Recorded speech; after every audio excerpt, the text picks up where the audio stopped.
How long do most people stay uninsured? Is it transient? 2 months, 8 months, a year and a half, 3 years? A year and a half and 1 year are the dominant. Well, here's the number. This is not a trivial problem. For a lot of people, half of the people, it is a long-term problem. Why is that? Let's think through what's happening here. What are some of the characteristics you know? We need a remote thing. You know about the uninsured. What happens to the income of people sort of at 100% of poverty? It goes up and down a lot. So, but they might not sprout enough money to buy insurance. Second problem, yes. For some people, it's a vicious cycle. Do you think that's true for half of the people? Remember, 3/4 of these people are already employed. They are working for employers. What do we know about their employers? They ain't providing health insurance.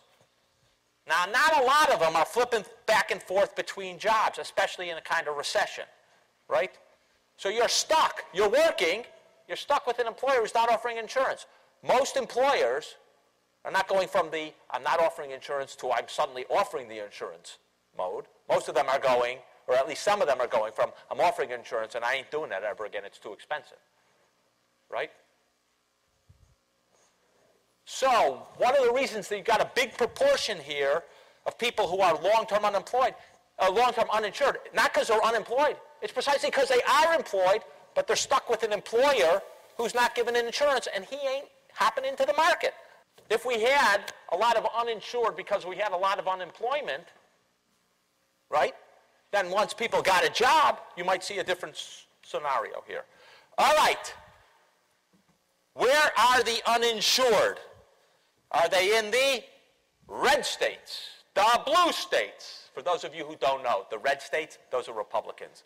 The blue states, those are us Democrats. The big cities, the Midwest, are they in Europe?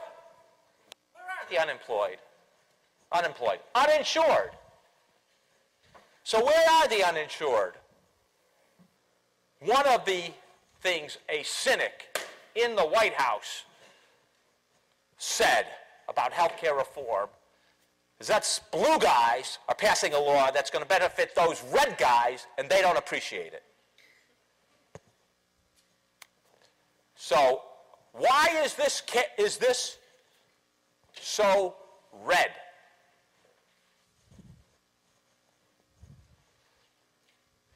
Why are the uninsured? They're not concentrated exclusively in red states, but for those of you who know anything about politics, you can look in the Northeast, the most solidly Democratic part of the country, and you can see what?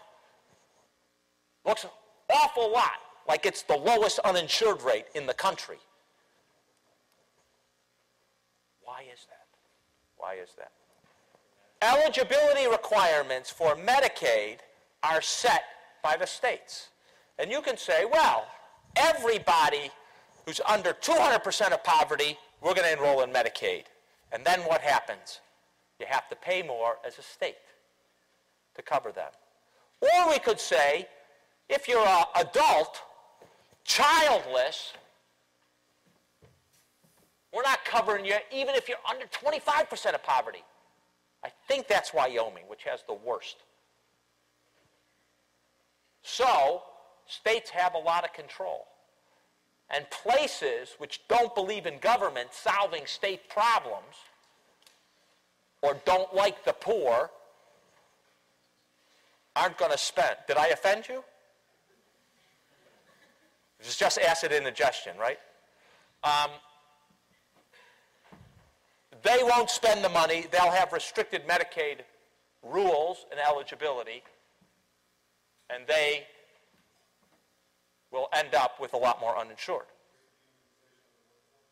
Higher rates of unionization of the workforce.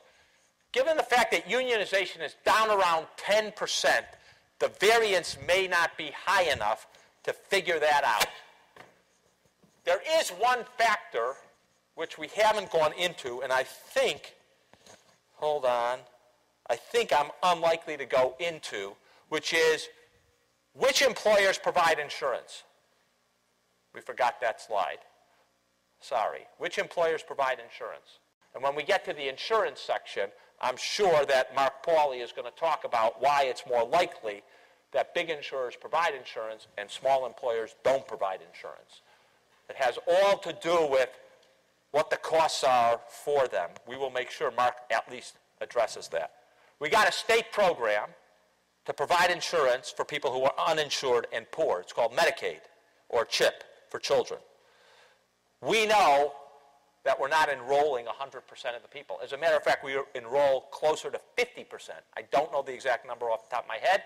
That's an assignment for all of you smart Penn students. What proportion of people who are eligible for Medicaid do not enroll? But it's south of 70%, I can tell you that. Why is that the case? There are multiple reasons. Okay, so one way states intentionally keep their Medicaid rolls down is to make it hard to enroll. You go down to a state, get their form for enrolling Medicaid, you're well educated, way over the average American, and certainly way over the uninsured average American, way over the poor average American. It is bloody hard to figure out those forms. Then you got to come down with 2 pieces of ID. And, by the way, we're going to make you do this regularly. You don't get on until you get off. It's either every 6 months or every 12 months. We're going to make you go through this eligibility process again, just to make sure you're not cheating us.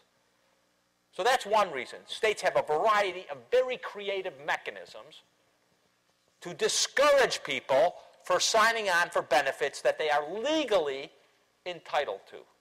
Medicaid is the biggest one where they put in a lot of barriers. And that's because it's expensive for them. What's another reason? Yeah. It's not so easy to target. So if you're a welfare rights group or a group that really cares about this population and you want to get them insured, it can be somewhat difficult to get them onto the rolls. What else? Yeah. Right, you might not realize. In addition, look, we are in the United States of America. Whatever else you think about the United States of America, we still believe somewhere in our brain in self-reliance.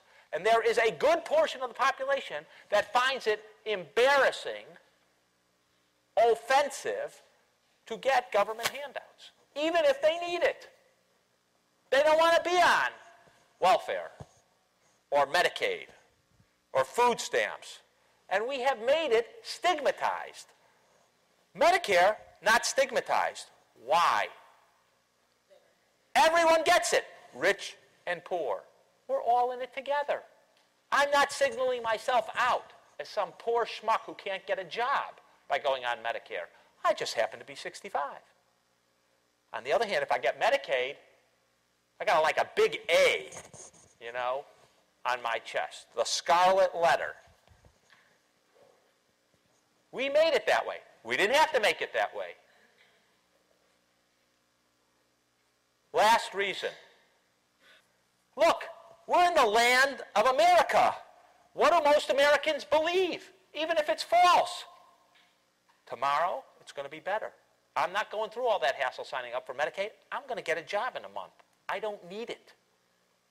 So there is this triple factor. One is, I don't want to be embarrassed. I don't want to take the handout. I don't want to be singled out and stigmatized. Another is, things are going to turn around for me. You know the group who thinks things are going to turn around for them most in American society? Highest group, African Americans. Most optimistic about things getting better. Go figure. And then the last one is, even when someone goes in, we make it bloody hard for them. We want to discourage them, right? They don't pass these restrictive, complex forms saying we're trying to discourage people, but they know plenty well what they're doing. I thought it would be useful for you to see. Unfortunately, we don't have the percentages here. I don't know what ended up happening. Sorry. It's what happens when you do the maiden voyage of a course. But you can see some of us really care about children, how children break down. The vast majority, not the vast, a majority of children get coverage through employer and mom and dad. But a sizable fraction, round about 40%, get coverage through Medicaid and CHIP. Okay? It's a very big percentage of the population of children get their coverage through Medicaid and CHIP. All right. I am not going to spend a lot of time on this fact, but being uninsured, you might hear from, again, some of your Neanderthal relatives who come over for Christmas or Thanksgiving. Well, it's not so bad. The people who are uninsured, they're 19 to 29. A lot of them are working. Has no real impact on health care. Well, first of all, psychologically, it's not good to be without insurance. It takes a toll, worrying that if you got sick, you don't have a safety net there, and you could be in bankruptcy, or you could not get the care you needed, or whatever. That's just not a good place to be.